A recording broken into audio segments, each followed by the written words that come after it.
দর্শক, চ্যানেল 24 এর বিশেষ আয়োজন মুখোমুখিতে আপনাদের স্বাগত জানাচ্ছি। আমি রাশেদ নিজাম। গত কয়েক মাসে দেশের সবচেয়ে আলোচিত ইস্যু জঙ্গিবাদ, এবং গত কয়েক মাসে বেশ কটি বড় অপারেশন এবং জঙ্গি নিধনের অপারেশনে আলোচিত সংস্থা কাউন্টার টেরোরিজম ইউনিট। আজ আমাদের মুখোমুখি কাউন্টার টেরোরিজম অ্যান্ড ট্রান্সন্যাশনাল ক্রাইমের প্রধান মনিরুল ইসলাম। আপনাকে স্বাগতম। শেষ দিয়ে শুরু করব। প্রশ্নটি হলো, রাজীব গান্ধী যে ধরা পড়ল গত শুক্রবার হলিউড ডিজাইনের ঘটনায়, গুরুত্বপূর্ণ জীবিত কেউ ধরা পড়লো প্রথমবারের মতো, হামলার পেছনে তার কি ভূমিকা ছিল? ধন্যবাদ। হলি আর্টিজানের সেই ব্রুটাল ঘটনা যেটি 1 জুলাই ঘটেছিল, এইটা মানে যদিও আমরা দেখেছি সিসিটিভি তদন্তকালে আমরা দেখেছি যে 5 জন হেঁটে হেঁটে ওখানে প্রবেশ করেছে, কিন্তু আমরা শুরু থেকেই বুঝতে পারছিলাম যে এইটার পিছনে যে বিপুল আয়োজন, এই ক্ষেত্রে আরও একটা গ্রুপ অফ পিপল এটার সাথে জড়িত। তো সেটা তদন্ত করতে গিয়ে রাজীব গান্ধী, জাহাঙ্গীর আলম ওরফে রাজীব গান্ধী, যেটি তার সাংগঠনিক ফেক নেম, এটি তো তাকে আমরা চিহ্নিত করি এবং তাকে দীর্ঘদিন ধরার চেষ্টা করার পর তাকে আমরা গ্রেপ্তার করি। তো গ্রেপ্তারের আগে থেকেই আমরা তদন্তকালে জানতে পারি যে যখন এই হামলাটির পরিকল্পনা হয়, সে উত্তরবঙ্গে ইতোমধ্যেই, অর্থাৎ এই ঘটনার আগেই সে অনেকগুলো ঘটনার সাথে জড়িত হয়ে উত্তরবঙ্গের একজন অন্যতম প্রধান নেতায় পরিণত হয়েছিল। ফলে তার এই ঢাকায় অ্যাটাকের ব্যাপারে যখন মিটিং হয়, সেই মিটিংয়ে তারও উপস্থিতি ছিল এবং সেই মিটিংয়ে সিদ্ধান্ত হয় যে পরীক্ষিত কিছু এইরকম উগ্রপন্থী ক্যাডার, সেগুলো সরবরাহ কে করতে পারবে। তখন রাজীব গান্ধী, জাহাঙ্গীর আলম ওরফে রাজীব গান্ধী এগিয়ে আসে এবং সে তার কাছে থাকা 3 জন, মানে তার বিশ্বস্ত, সে জানায় যে তার কাছে 3 জন ক্যাডার আছে, বাচ্চা বয়সী ছেলে, যাদেরকে সে এই কাজে ব্যবহার করতে পারবে বা দিতে পারবে।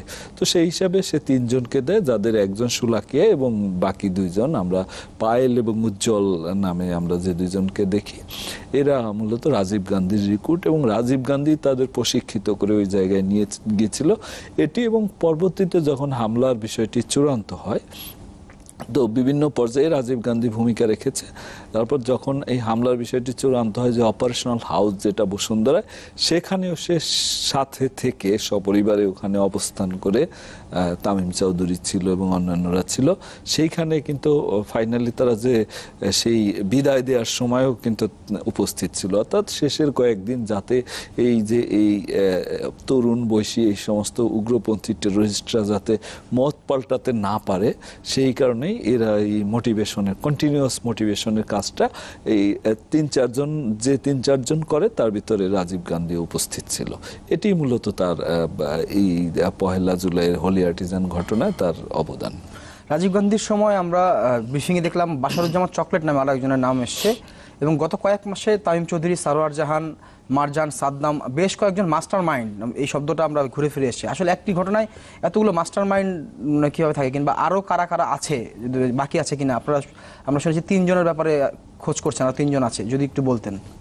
এটি আসলে যেহেতু ঘটনাটি অনেক বড় এবং এটার যে ইম্প্যাক্টের দিক থেকেও তারা টেরোরিস্টরা যেটি করতে চেয়েছিল সেটি কিন্তু পেরেছিল, অর্থাৎ জাতীয় আন্তর্জাতিকভাবে এটা মানে বাংলাদেশকে এত চাপের মুখে ফেলে দেয় যে সেই জায়গা থেকে এই ধরনের একটা বড় ঘটনা আয়োজনের পিছনে অনেকেরই অবদান থাকতে পারে। সেই অবদান বা ভূমিকা এটি এক একজনের এক এক রকম থাকে। তো মূলত ডিসিশন মেকিং বডি যেটা, এদের আমরা জানি যে এদের 8 জন ছিল মানে হাইয়েস্ট এক্সিকিউটিভ বডির সদস্য, অর্থাৎ তারা যেটাকে বলে মজলিসে শুরা, সেখানে 8 জন ছিল। এছাড়া আরও এই যে রাজীব গান্ধী মজলিসে শুরার সদস্য ছিল না, কিন্তু তারও একটা গুরুত্বপূর্ণ রোল ছিল। ফলে এই ক্ষেত্রে আমরা দেখেছি এদেরকে মানে মজলিসে ছাড়াও, সদস্য ছাড়াও বেশ কয়েকজনের কিন্তু ভূমিকা ছিল। তো এটি এখনো হয়তো কোনো কোনো ক্যারেক্টার আমাদের আননোন থাকতে পারে, সেটা আমরা অস্বীকার করছি না। ফলে তদন্তকালে আরো 2-1 জনের নাম হয়তো বা বেরিয়ে আসলেও আসতে পারে। তো সেটি আমাদের মাথায় রাখতে হবে, কারণ এটা একটা ডক্ট্রিন বেসড বা ডগমা বেসড যেহেতু একটা সংগঠন, তো সেখানে নানা জনের নানা ধরনের ভূমিকা থাকে, আর এটা আয়োজনের জন্য বিভিন্ন জনের বিভিন্ন ভূমিকা থাকে। তো সেই হিসেবে একেবারে প্রধান ভূমিকা যাদের, তাদেরকে আমরা মাস্টার মাইন্ড বলেছি। আরও 3 জন আপনারা খোঁজ করছেন বাশারুজ্জামান চকলেট ছাড়া, সেই 3 জন মূলত কি ছিল এই হলিডেজ হামলার সাথে, তারা জড়িত কিভাবে ছিল?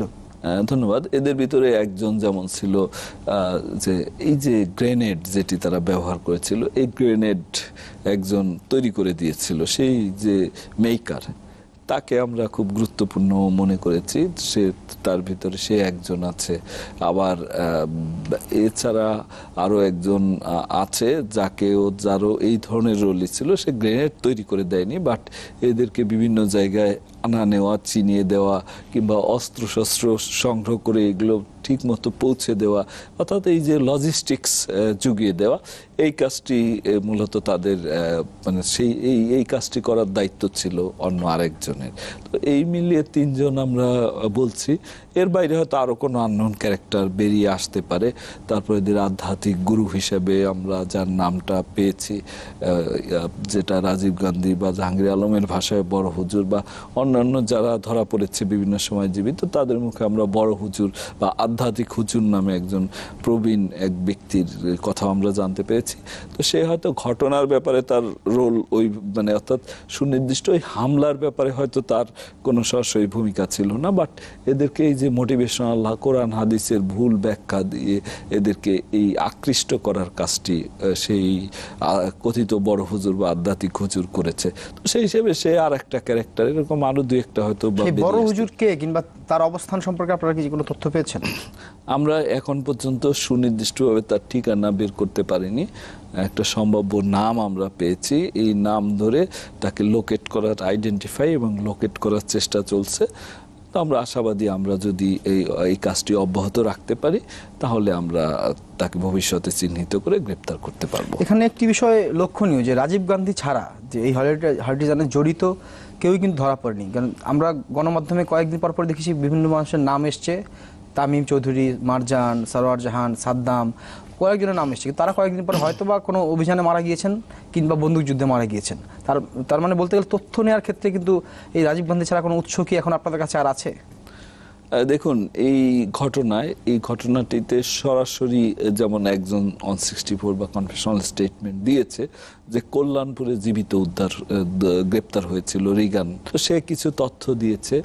এছাড়া সরাসরি এই হামলার সাথে জড়িত ছিল না বা কোনো রোল ছিল না, কিন্তু এরকম কিছু ক্যারেক্টার যারা অন্য মামলায় তারা স্বীকারোক্তিমূলক জবানবন্দি দিয়েছে।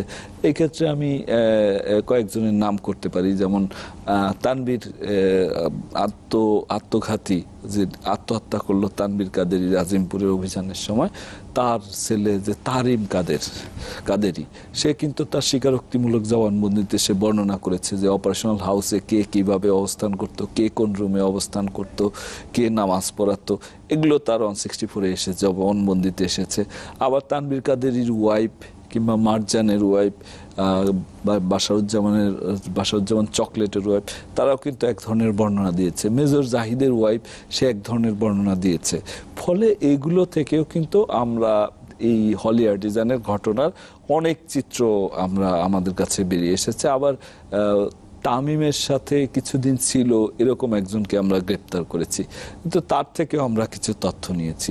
ফলে যেমন অনেকেই হয়তোবা মানে গ্রেপ্তারের সময় নিহত হয়েছে, কিন্তু আবার জীবিত যারা বিভিন্ন সময় ধরা পড়েছে, এটা যেহেতু একই সংগঠনের এরা সদস্য, ফলে কারণ সবার কাছেই কোনো না কোনো তথ্য আসলে এদের কাছে থাকে। সেই তথ্যগুলো মিলিয়েই আমরা একটা চিত্র দাঁড় করিয়েছি, এবং আমরা যে চিত্র পেয়েছি তাতে আমরা মনে করি আর যদি কোনো আসামি বা নতুন কোনো তথ্য নাও আসে, তাতেও হলি আর্টিজানের মামলার একটা সফল তদন্ত সেটা আমরা সমাপ্ত করতে পারবো। আমরা একটা বিরতিতে যাব, তার আগে একটু স্বল্প কথা যদি বলতেন যে আরেকটি বিতর্ক ছিল মাঝখানে নব্যজেমির নেতৃত্ব নিয়ে, সেটা কাউন্টার টেরোরিজমের পুলিশ বলি কিনা র্যাব বলি। আপনারা বলছেন তামিম চৌধুরী নেতৃত্ব দিয়েছে, র্যাব বলেছিল সরওয়ার জাহান নেতৃত্ব দিয়েছে। এই নেতৃত্বের দ্বন্দ্বটা আসলে কেন, মানে বিতর্কটা শুরু হলো, আসলে কে নেতৃত্ব দিয়েছে নব্যজেএমবির? এটি নব্যজেএমবি একটা সেই ভুল একটা কথিত একটা ডগমাভিত্তিক অর্গানাইজেশন। এখানে তামিম চৌধুরী যেমন আমরা দেখেছি মজলিসের সদস্য ছিল, আমরা পরবর্তী আমাদের তদন্তে বেরিয়ে এসেছে যে সরওয়ার জাহানও আসলে সেও এক মজলিসের একজন সদস্য। এটি হলো আসলে কর্পোরেট হাউসের মতো। এখানে কে নেতৃত্ব, কে প্রধান, এটার চাইতে বড় কথা কে সমন্বয় করেছে। তো সমন্বয়ের ক্ষেত্রে আমরা তামিম চৌধুরীর আমরা দেখেছি যে তামিম চৌধুরী যখন এই সংগঠনের সাথে যুক্ত হয় তারপর থেকে এটি গতি পায়, এবং আমরা এদের কমিউনিকেশনে পেয়েছি তামিম চৌধুরী যখন মারা যায় তখন তাদের ভিতর কমিউনিকেশন হয়েছে আমাদের মাথার উপর আর কোনো ছাতা থাকলো না, মাথার উপর ছাতাটি সরে গেল। তো সেই হিসেবে তামিম চৌধুরীর, সারোয়ার জাহানেরও গুরুত্বপূর্ণ ভূমিকা ছিল, কিন্তু তামিম চৌধুরীর মানে এই যে একটা তামিম চৌধুরীকে আমরা মনে করি নব্য জেএমবির ওসামা বিন লাদেন। ধন্যবাদ। দর্শক, আমরা কথা বলছিলাম পুলিশের বিশেষায়িত বিভাগ কাউন্টার টেরোরিজম অ্যান্ড ট্রান্সন্যাশনাল ক্রাইমের প্রধান মনিরুল ইসলামের সাথে। যাচ্ছে একটা বিরতিতে, ফিরছি একটু পরেই।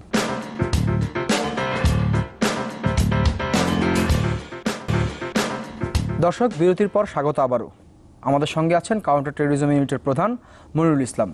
কথা বলছিলাম নব্য জেএমবির নেতৃত্ব নিয়ে। আরেকটি বিষয় কিন্তু এখানে চলে আসে আইএসের দায় স্বীকারের বিষয়টি। আপনারা বারবারই অস্বীকার করছেন, কিন্তু আমরা আইএসের সাইটে দেখেছি হলিউড ডিজাইনের পরপর প্রথম ছবিগুলো তাদের ওয়েবসাইটে আপ হয়েছে। বাংলাদেশে আইএস আছে কি নেই, এই ব্যাপারটি নিয়ে যদি বলতেন। প্রত্যেকটি ঘটনাতে পারপেট্রেটরস যারা, অর্থাৎ এই ঘটনাগুলো যারা ঘটিয়েছে তারা গ্রেপ্তার হয়েছে। তাদেরকে জিজ্ঞাসাবাদ করে আমরা যে তথ্য পেয়েছি আইএস এর সাথে তাদের কি রিলেশন, এটা আমরা জানার চেষ্টা করেছি, এবং তদন্তের জন্য এটি প্রাসঙ্গিক বিষয় ছিল। এদের ভিতরে এই পর্যন্ত ১.৫ শতাধিক টেরোরিস্ট গ্রেপ্তার হয়েছে নব্য জেএমবির উত্তরবঙ্গ এবং সারা দেশে, তো জীবিত গ্রেপ্তার হয়েছে। তাদের কেউই আইএস নামক টেরোরিস্ট আউটফিট যেটা গ্লোবালি আছে এইটার সাথে তাদের কোনো সম্পৃক্ততার কথা স্বীকার করেনি। তবে এরা এটি বলেছে যে তারা বাংলাদেশের সকল জঙ্গি সংগঠন যারা কার্যকর আছে, তারা বিদেশি যে সমস্ত জঙ্গি সংগঠন আছে তারা কিভাবে কাজ করে না করে এইগুলো তারা ফলো করে। তো তারা আইএস এর কাজকর্ম দেখে তারা অনেক ক্ষেত্রে অনুপ্রাণিত হয়েছে, কিন্তু আইএস এর সাথে তাদের সরাসরি সম্পৃক্ততা আছে এরকম কোনো তথ্য আমাদের সাথে বেরিয়ে আসেনি। সেই হিসাবে আইএস এর এই যে ভার্চুয়াল দায় স্বীকারের চাইতে আমরা যেটা বাস্তবে পেয়েছি, অন গ্রাউন্ড যে সমস্ত মানুষগুলোকে পেয়েছি তাদের কথাটার উপরে আমরা বেশি গুরুত্ব দিয়েছি, এবং সেই অনুযায়ী আমরা বলছি নেটওয়ার্কগত কোনো সম্পর্ক আইএস এর সাথে বাংলাদেশের সন্ত্রাসীদের নেই। এখানে একটি বিষয় আপনি একটু মনে করে দিতে চাই, যেমন মালিবাগের যে ডাক্তার রোকন তার পরিবার সহ চলে গেলেন সিরিয়াতে। তিনি আপনারা ব্রিফিংয়ে বলেছিলেন যে হলিউড ডিজাইনের হামলায় প্রায় ৮০ লাখ টাকা তিনি দান করে গেলেন, যদিও সেটা শোনা গিয়েছিল অথবা তাদের ফান্ডে দিয়ে গিয়েছিল নব্য জেএমবির। তিনি আইএসএ যোগ দিলেন কিংবা এই ব্যাপারে কনফিউশন রয়েছে, সিরিয়া সীমান্তে আছেন।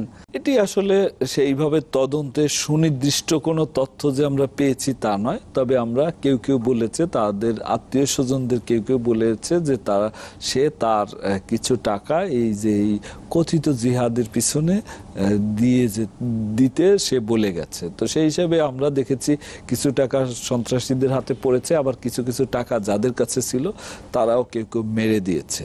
ফলে আর সে কোথায় আছে, কি অবস্থায় আছে, এটি আমরা আসলে অবহিত নই। আদৌ সে মানে সিরিয়াতে গিয়েছে নাকি তুরস্কে আছে নাকি বাংলাদেশের লুকিয়ে আছে, এই বিষয়টি সম্পর্কে আমরা নিশ্চিত নই। আর হলিউডিজানের হামলার বিষয়ে আসলে এটার আমরা টোটাল যে মানে ইকুইপমেন্ট তারা ব্যবহার করেছে, আর্মস ইকুইপমেন্ট, সেগুলো হিসাব করে দেখেছি এটার জন্য খুব বেশি অর্থের আসলে প্রয়োজন হয়নি। কারণ যে AK-20 রাইফেল তারা 22 রাইফেল তারা ব্যবহার করেছে, এটি নন ফ্যাক্টরি মেড, অর্থাৎ এটি কোনো ফ্যাক্টরিতে তৈরি হয়নি, এটি লোকাল ফ্যাক্টরি। পিস্তল যেগুলো ব্যবহার হয়েছে 9mm, এইগুলো আসলে এই মানে নন ফ্যাক্টরি মেড, নন ম্যানুফ্যাকচার, ফলে এগুলোর জন্য খুব বেশি অর্থের প্রয়োজন হয় না। এখানে পয়জনাস আইডিওলজি এবং এই উগ্রপন্থী এই পাস্ট টেরোরিস্টদের যে হিংসা প্রতিহিংসা, এটাই আসলে বেশি কাজ করেছে। আপনারা মুসাকে খুঁজছেন, আমরা দেখতে পেয়েছি সোহেল মাহবুবের নাম শোনা যাচ্ছে, সে চালাচ্ছে। সালেহীন যে পালিয়ে গিয়েছে ময়মনসিংহের প্রিজন ভ্যান থেকে। জেএমবির হাল আসলে কার হাতে এখন? এখানে জেএমবি, নব্য জেএমবির সাথে সালাউদ্দিন সালেহিনের এখন পর্যন্ত কোনো সম্পর্ক আমরা পাইনি। সালাউদ্দিন সালেহিন পুরনো জেএমবি যেটা আছে মাওলানা সাইদুর রহমানের নেতৃত্বে, সে যেহেতু বর্তমানে জেলখানায় আছে, ওইটার হাল ধরেছে সালাউদ্দিন সালেহিন। আর এখানে এই যে নব্য জেএমবি, এটি অনেকটা আমি যেটা বললাম কর্পোরেট হাউসের মতো।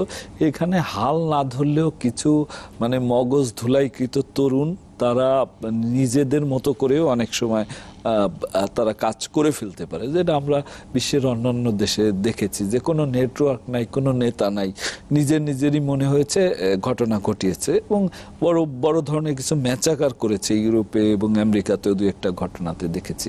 কাজেই এইখানে নেতৃত্ব কে দিচ্ছে সেটা বড় কথা না, তারা যে ভ্রান্ত ডক্ট্রিন বা আইডিওলজি কিংবা ডগমা যেটি ব্যবহার করছে সেটি আসলে বলা যায় যে এদের মানে তাদের ক্ষেত্রে তাদেরকে অনুপ্রাণিত করছে।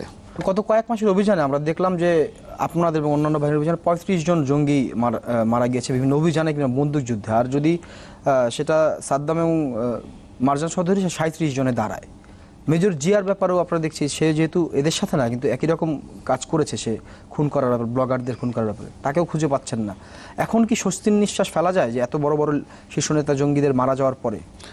আমরা যেটা বলতে চাই যে আমরা এই ক্ষেত্রে এই যে এটা একটা গ্লোবাল থ্রেট হিসেবে আছে, সারা বিশ্বই এখন একটা ঝুঁকির ভিতরে আছে, এই সন্ত্রাসবাদের ঝুঁকির ভিতরে।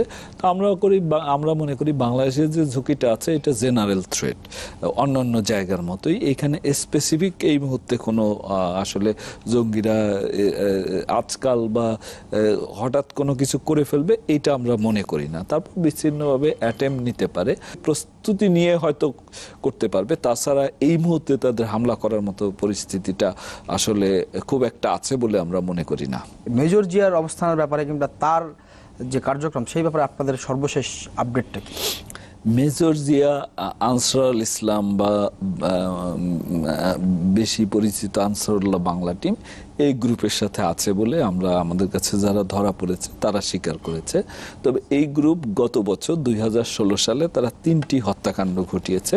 একটা হলো জগন্নাথ বিশ্ববিদ্যালয়ের ছাত্র নাজিমউদ্দিন সামাদ এবং একই সাথে কলাবাগানে 2 জনকে হত্যা করলো যারা গে রাইট অ্যাক্টিভিস্ট, জুলহাস মান্নান এবং মাহবুব তনয়। এছাড়া গত বছরে তারা খুব বড় কোনো ঘটনা সংঘটিত করতে পারেনি, বরং তাদের বেশ কিছু ক্যাডার আমাদের কাছে ধরা পড়েছে। একজন গ্রেপ্তারকালে নিহত হয়েছে, যে ডক্টর অভিজিৎ হত্যা মামলার আসামিও ছিল। আপনারা জানেন যে বাকি যে মামলাগুলো ছিল সেই মামলাগুলোর কিন্তু স্বীকারোক্তিমূলক জবানবন্দি দিয়েছে, ফলে এমনিতেই তারা কোণঠাসা হয়ে আছে। এছাড়াও কাউন্টার টেররিজম এবং ডিবি মিলে একটা বড় অভিযান করে, সেই অভিযানে সাঁতার কুলে এবং সেইটা সূত্র ধরে মোহাম্মদপুরে এদের একটা প্রস্তুতির যে তথ্য সেটা পাই এবং বিপুল পরিমাণ যে উদ্ধার হয়েছিল, আমরা সেখানে ছিলাম। তো তারপরে আসলে তারা আর মানে সোজা হয়ে দাঁড়াতে পারেনি। তো আমাদের অভিযান, তাদের বিরুদ্ধে আমাদের সর্বাত্মক অভিযান সেটি অব্যাহত থাকার কারণেই তারা ঘুরে দাঁড়াতে পারেনি। আমরা সেই সুযোগটি আর তারা যাতে না পায় সেই জন্য প্রচেষ্টা চালিয়ে যাচ্ছি। আর মেজর জিয়া যেহেতু ওই গ্রুপের নেতা, মেজর জিয়াও আমাদের নাম্বার 1 মোস্ট ওয়ান্টেড, তো তাকে আমরা খুঁজে বের করার চেষ্টা করছি। এই মুহূর্তে তার সুনির্দিষ্ট লোকেশন আমাদের কাছে নাই, তবে আমরা সর্বাত্মক প্রচেষ্টা অব্যাহত রেখেছি তাকে লোকেট করা এবং তাকে আইনের আওতায় নিয়ে আসার। এই মুহূর্তে আমরা আরেকটি বিরতিতে যাচ্ছি। দর্শক, ফিরছি একটু পরেই। আমাদের সাথে আছেন কাউন্টার টেররিজম অ্যান্ড ট্রান্সন্যাশনাল ক্রাইমের প্রধান মনিরুল ইসলাম।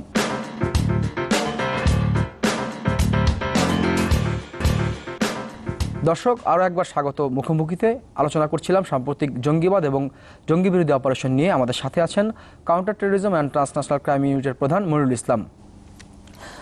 বিরতির আগে যদি বলছিলাম যে জেএমবিদের কিংবা জঙ্গিদের যে সামর্থ্য, আমরা হলিউড ডিজাইনের আগে আপনাদের বক্তব্যে বেশ কয়েকবার শুনেছি জঙ্গিরা আর মাথা চালাতে দাঁড়াতে পারবে না, তাদের কোমর ভেঙে দেওয়া হয়েছে, কিন্তু হলিউড ডিজাইন দেখলাম আমরা। তো এমন করে কি আবার কোনো ঘটনা সামনে হঠাৎ করে চলে আসতে পারে? তখন আমরা দেখবো আপনারা আবার অপারেশন শুরু করেছেন কিংবা জঙ্গি নিধন শুরু করেছেন। দেখুন, এটা একটা গ্লোবাল ফেনোমেনন জঙ্গিবাদ। এখন আসলে ওইভাবে বলাটা মুশকিল, কারণ বিশ্বের কোথায় ফ্রান্সে প্যারিসে হামলা হবে কিংবা একটা ট্রাক দিয়ে 84 জন মানুষকে হত্যা করা হবে এটা কিন্তু কেউ ভাবেনি। তারপরেও এটা হচ্ছে, ফলে এখন সেটি ওইভাবে সুনির্দিষ্ট বলা না গেলেও আমরা যে ট্রেন্ডটা দেখি, আমরা এদেরকে যেহেতু এখন পর্যন্ত আপনি মৃতের সংখ্যাটা বলেছেন, জীবিত যাদেরকে গ্রেপ্তার করেছি সেই সংখ্যাটি বলেননি বা আমরাও সেইভাবে সেটা বলা হয় না।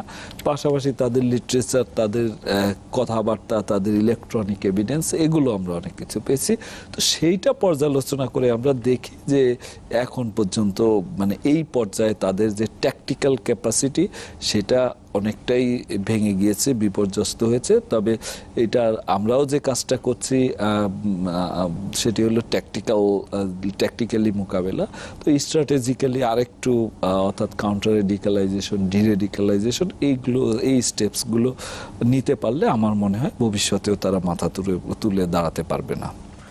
অতি সম্প্রতি একটি অনুষ্ঠান কভার করেছিলাম, মাননীয় আইজিপি বলেছেন যে বাংলাদেশে এখন পর্যন্ত এই জঙ্গিদের যারা ধরা হয় তাদের শুধু জেলেই পাঠানো হয়, জেলে গিয়ে তারা একই কাজ করে, তো তাদেরকে পুনর্বাসন কিংবা তাদেরকে যে ব্রেইন ওয়াশ করা হয় বিভিন্ন জায়গায়, সেটা থেকে ফিরিয়ে আনার ব্যাপারে তো কোনো উদ্যোগ কিংবা কোনো সংস্থা আমাদের এখানে নেই। দেখুন, সেটি আসলে একটা স্ট্র্যাটেজি থাকা দরকার। কারণ জঙ্গিবাদ যেহেতু বা সন্ত্রাসবাদ, এরা একটা ডগমা বেসড বা আইডিওলজি বেসড, ভ্রান্ত আইডিওলজি বেসড।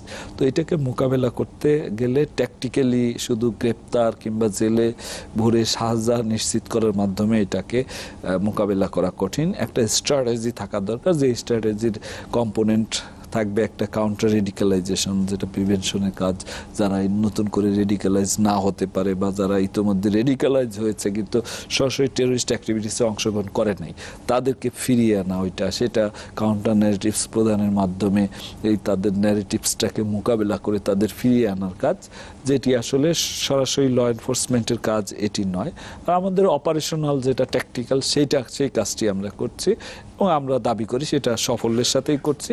বাইরের মানে ইন্টারন্যাশনাল কমিউনিটিও কিন্তু সেই স্বীকৃতি দিচ্ছে যে আমরা এই কাজটি একটা বাংলাদেশ পুলিশ বা কাউন্টার টেররিজম ইউনিট এটি মানে খুবই সাফল্যের সাথে করছে। তারা অনেকে হয়তো বাড়িয়েই বলছে যে রোল মডেল হিসেবেও দেখছেন।